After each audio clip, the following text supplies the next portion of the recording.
Oh, hey, I didn't see you guys there. I had my brand new Bose in and the noise canceling is so great, I had no idea you guys came in.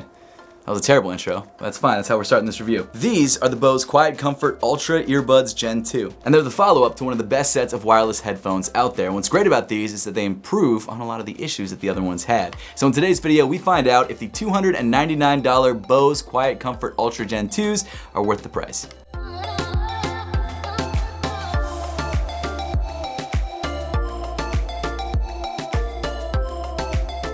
While I never owned the original Bose QuietComfort Ultra earbuds, I did do a lot of research about them. It was a pair of headphones that I really wanted to grab for myself, but just never ended up pulling the trigger. I watched tons of reviews about those headphones, and I was really this close to grabbing a pair, but because I already had AirPod Pros, I was like, I probably don't need them. So when Bose reached out to send me an early pair of the Gen 2 QuietComfort Ultra earbuds, I was like, yes, absolutely, let's do it. And honestly, now that I have these, I don't know, I've been using them a lot more than my AirPods.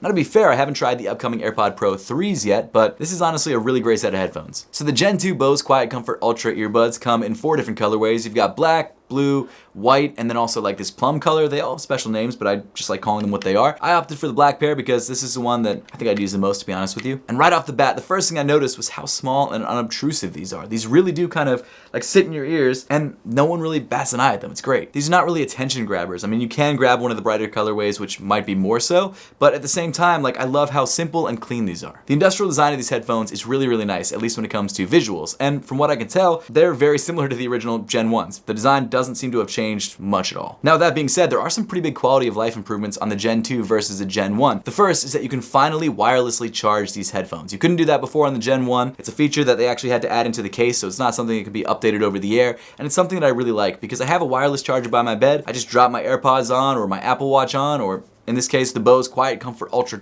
2 earbuds or earbud 2. The name is so long, it's crazy. But hey, I drop these on there and it charges up for me overnight, and it's great. I get that it's not a huge deal to just plug in a USB-C into the bottom. That's fine, but when you can just drop them on like a charging pad, it's so much easier. Now, another big change between the Gen 1 and the Gen 2s, I guess we're going through changes first, just kind of went rogue there, but hey, another big change is the fact that now you've got multi-point connection. What that means is you can connect these to multiple devices, and when you're using one device, it automatically switches to that device. So for example, I recently went on a flight to LA, I wore these, I was editing on my laptop, and then going back and forth between a podcast on my phone, and it automatically switched whenever I turned on my phone or started playing the video on my laptop. It was generally seamless, and it was about as good as any of the other headphones that I have. I think maybe the AirPods, just because I sort of live in the Apple ecosystem, were a bit faster because I have an iPhone and a MacBook, but it was negligible, if anything. Now, one thing that always bothers me about non-Apple branded headphones, specifically when I'm editing a video on my Mac, is that sometimes they lag a little bit. When I'm editing a video, I need the sound to be synced up perfectly with the visuals, and in some cases, whenever you buy a new pair of Bluetooth headphones, you put them on and it never really syncs up. The good news is, for someone who edits videos here and there, having a set of headphones that works well with my editing software on my computer is really important, and these are great for that. Now, by far my absolute favorite feature and the standout feature on this device is the noise canceling. On the Bose website, they call it world-class noise canceling, and genuinely, I got to agree. It might be because the design of these headphones really kind of fill up your ear, like the ear canal is completely blocked out with these Boses, but as soon as you put them in your ear and hear that Bose, that was a terrible imitation of what the sound is, it completely blocks out the sound. Now, like I said, I was on a flight to LA.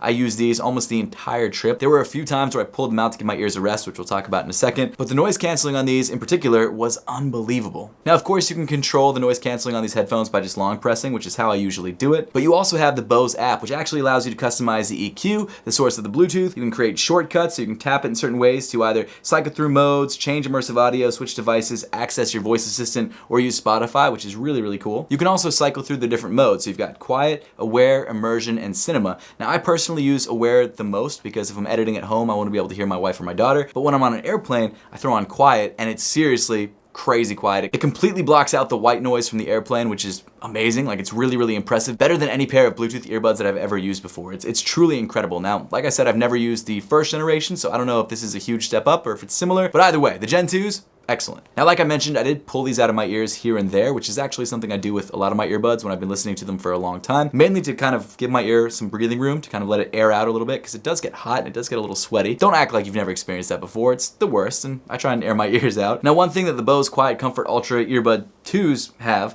are these stability bands that wrap around the outside of this bulbous area. And initially I didn't realize that you could switch these out, which is dumb because I say it right in the box and there's 3 different ones that come in the box. That was something that bothered me because I think I had the wrong size. for the stability band. When I switched out the stability band, it was fine. It fit great. Comfort-wise was excellent. And what I like about the stability band in particular is that it really does a good job of sort of sealing off the inside of your ear, so you're not going to get any sort of noise bleed into your ears. These also don't have a huge amount of noise bleed either. In fact, I'll throw these in my ears right now and give you guys an example. These are all the way up. I can't hear anything. The noise canceling's amazing. Can you guys hear any noise bleed? I couldn't hear anything I just said. That's crazy. Yeah, noise canceling, noise bleed, and sound quality are all excellent on these headphones. Now we've come to expect excellent sound quality from Bose products, and these don't disappoint. They sound amazing. The highs sound good and clear, the mids sound crisp and really, really nice, and then of course the bass sounds solid. It's not like the bassiest set of headphones out there, but it's still really good for what it is. And like I mentioned before, you can change the EQ and set it up however you want, so you can really customize these to sound the way that you want them to. There's also spatial audio, which is really cool. Now it's not something I use a lot, but it's nice to have that option. When it comes to microphone quality on these headphones for calls and things like that, they're decent. They get the job done. It's not gonna blow you away. It doesn't sound incredible. In fact, it doesn't sound as good in my opinion as my AirPod Pro 2s, but they get the job done. They do a good job of noise canceling any of the outdoor sounds you'd have if you're maybe walking around New York City or something like that. And they don't sound bad. Now, from what I've heard, they sound better than the previous generation. I've heard sort of audio samples from previous generations in other videos, and these definitely sound better than that. But again, they're not gonna blow you away. Now, one kind of small but new feature, which I actually really appreciate, is the fact that these ear tips now have wax guards, which you may or may not be able to see. And it does a good job of stopping the wax from actually getting into the earpods themselves, which is a plus. But now let's talk about battery life. And obviously battery life changes depending on what setting that you're using. So if you're using standard active noise canceling, you should get around 6 hours. If you're using immersive noise canceling, then you're probably gonna get closer to 4 hours. And when not in use, you should get around 24 hours. Obviously, you can charge your earphones in the charging case right here, which is how you charge them in general. You just either plug in the USB-C or throw them on a wireless charger. And I found in my 5.5 hour flight to LA, they did start getting relatively low on battery life near the end of the flight. I'd say like 30 minutes before we landed, which actually tracks perfectly with that 6 hour mark. I was using regular active noise canceling. Wasn't anything crazy. I wasn't going full immersive. I wanted to be able to hear if like, a flight attendant walked by and said, yo, you want a drink? Because yes, I wanted a drink. So battery life seems to be as advertised, had no issues there. They charge up relatively quickly and they sound great. They really sound good. So again, to highlight the sort of standout features, the noise canceling on these headphones was incredible, the best that I've ever experienced with any in-ear headphone. The sound quality was excellent. You can customize it to however you want to listen to it, which is really, really cool. Again, it's a Bose product, and Bose products usually sound really good. The other improvements to the Gen 2s are a nice touch, like the wireless charging and the multi-point connection, and of course the wax guard. But now let's talk about, I guess, the low points of these headphones, which generally I'd recommend these headphones. They're great, but there are some things that I wish were different. The first is the call quality. The microphones are fine. They get the job done, but they're not going to blow you away. I definitely think there are other headphones out there that have better microphones, especially when it comes to calling or Zoom calling or whatever the case may be. The other thing is the price point. These come in at $299. When compared to something like the Apple AirPod Pro 3s, they come in at $249. So you're spending $50 more for, granted, possibly better sound quality and better noise cancellation. Now, I haven't tried the AirPod Pro 3s yet. I have AirPod Pro 2s, and I would say that the sound quality and the noise cancellation is better on these, but until we try the 3s, I'm not sure. But $300 is still a lot to pay when you could pay $50 to $100 more and get a really great set of over-ear headphones. I get that it's Bose, and Bose is a premium product, so it's gonna be more expensive, but $299 is not cheap. And honestly, as much as I like these, the plastic case feels like it could be a little bit more premium feeling for a $299 set of headphones. The earbuds themselves actually feel really nice. They feel relatively premium. They look good. I like how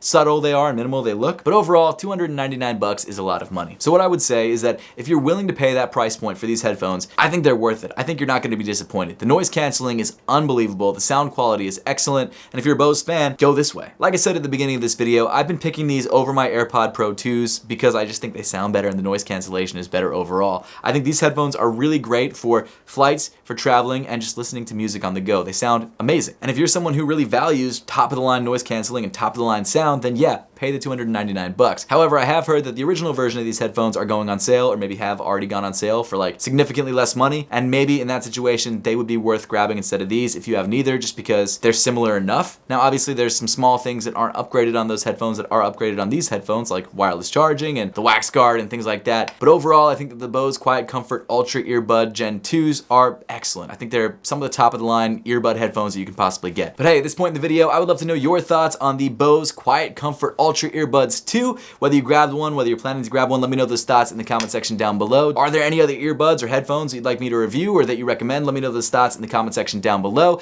Make sure to subscribe if you haven't yet, and I will see you all in the next one.